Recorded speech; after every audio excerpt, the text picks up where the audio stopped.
ओम नमः शिवाय। श्रावण मास महात्म्य अध्याय 11 तिथि व्रत का महात्म्य। भगवान शिव से सनत कुमार ने कहा, हे प्रभु, अब मैं आपके श्रीमुख से श्रावण मास में आने वाली तिथियों का महात्म्य जानना चाहता हूँ। शिव बोले, हे सनत कुमार, वर्ष के 12 महीनों में कार्तिक मास सर्वश्रेष्ठ है। माघ मास इससे भी अधिक श्रेष्ठ है। यह मास श्री हरि भगवान को अति प्रिय है। सृष्टि रचयिता ब्रह्मा जी ने तो इसके बारे में कहा है कि श्रावण मास में स्वयं शिव रूप का प्रतीक है। शिव ने कहा, हे ब्रह्मपुत्र, अब मैं तुमको उत्तम तिथियों के बारे में बतलाता हूँ। अगर श्रावण की प्रतिपदा तिथि सोमवार सहित आ जाए तो उस मास में 5 सोमवार आते हैं। उस दिन प्राणी को व्रत अवश्य करना चाहिए।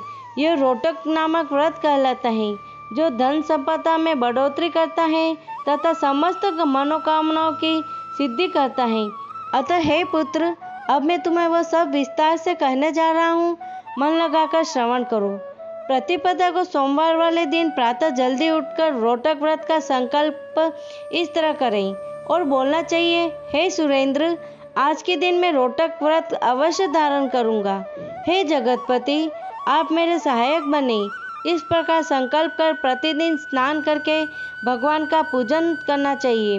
उसके लिए अविभाजित बिलपत्र, नीलकमल, तुलसी के पत्ते, कल्हार, कल, चंपा, कुसुम, कुंद, मालती, अर्क तथा अन्य पुष्प तथा विविध प्रकार के मौसमी फूल, धूप, दीप, नैवेद्य से पूजा करनी चाहिए। रोटकों को नैवेद्य में अवश्य अर्पण करें। पुष्पाहार नाप से 5 रोटकों का निर्माण कर 2 रोटक ब्राह्मण को दे, 2 स्वयं खा ले और 1 रोटक नैवेद्य हेतु भगवान शंकर को अर्पण करे।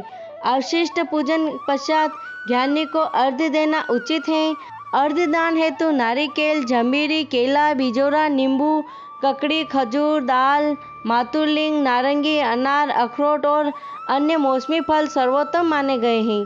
हे सनत कुमार, इस व्रत का पुण्य फल संसार के 7 समुद्रों सहित पृथ्वीदान के तुल्य होता है।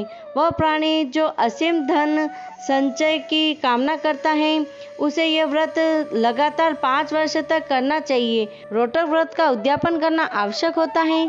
उद्यापन में स्वर्ण के 2 रोटक बनवाने चाहिए। प्रथम दिवस अधिवासन के पश्चात दिवसों पर प्रातः के समय शिव मंत्र बोलकर बिलपत्र से हवन करें। हे सनत कुमार, इस विधि से व्रत करने पर सभी मनोवांछित मनोकामनाएं पूरी हो जाती हैं। अब मैं द्वितीय तिथि का शुभ व्रत बतलाता हूँ। इस व्रत से पुत्र की प्राप्ति होती है और असीम धन भी मिलता है। यह औटुंबर व्रत सब पापों को नष्ट कर देता है। बुद्धिमान मनुष्य को श्रावण मास में पड़ने वाले द्वितीय तिथि को प्रातः ही संकल्प करके यह व्रत नियमानुसार करना चाहिए। जो नर नारी यह व्रत विधिवत करते हैं, वे समस्त सुखों को भोगते हैं और विपुल धनराशि के स्वामी होते हैं। इसके लिए साक्षात गुलर औटुंबर का पूजन करना चाहिए। गुलर उपलब्ध न होने पर दीवार पर गुलर के पेड़ का चित्र बना ले और पूजन कर बोले, हे औटुंबर, आपको मैं प्रणाम करता हूँ। हे हेम पुष्पक, आप भी मेरा प्रणाम स्वीकार करें। जंतु फल सहित लाल अडतुल्य शालीयुक्त आपको भी मेरा प्रणाम स्वीकार हो। इस विधि से पूजन करके उसमें शुक्र तथा महादेव का पूजन करके गुलर फल के 33 फलों को 3 भागों में विभाजित कर ले। उसमें 11 फल ब्राह्मण को, 11 फल देवता को और 11 फल स्वयं भोजन कर ले। हे पुत्र, इस विधि से निरंतर यह व्रत 11 वर्ष तक करते रहे। 11 वर्ष पूरे होने पर भी उद्यापन के लिए सोने का फल, फूल, पत्र आदि सहित गुलर का पेड़ यानी कि वृक्ष बनवाकर उसमें सोने की भगवान शंकर और शुक्र की प्रतिमा बनवाकर पूजन करवाएं। अगले दिन प्रातः के समय गुलर के फूलों का उपयोग कर 108 बार हवन करें। हवन के लिए औटुंबर की लकड़ी, घी और तिल का प्रयोग करें। हवन समाप्त होने के पश्चात आचार्य की पूजा करनी चाहिए। अपनी क्षमता अनुसार कम से कम 100 ब्राह्मणों को भोजन कराना चाहिए। तब इससे जो फल मिलता है वह अद्वितीय होता है। जैसे एक वर्ष में अनेक फलों की वृद्धि होती है, उसी प्रकार साधक व्रती के यहाँ भी अनेक पुत्र उत्पन्न होते हैं। जैसे वह वृक्ष स्वर्ण फलों के भार से लदा होता है, वैसे ही व्रती भी असीम धन संपदा का मालिक होता है।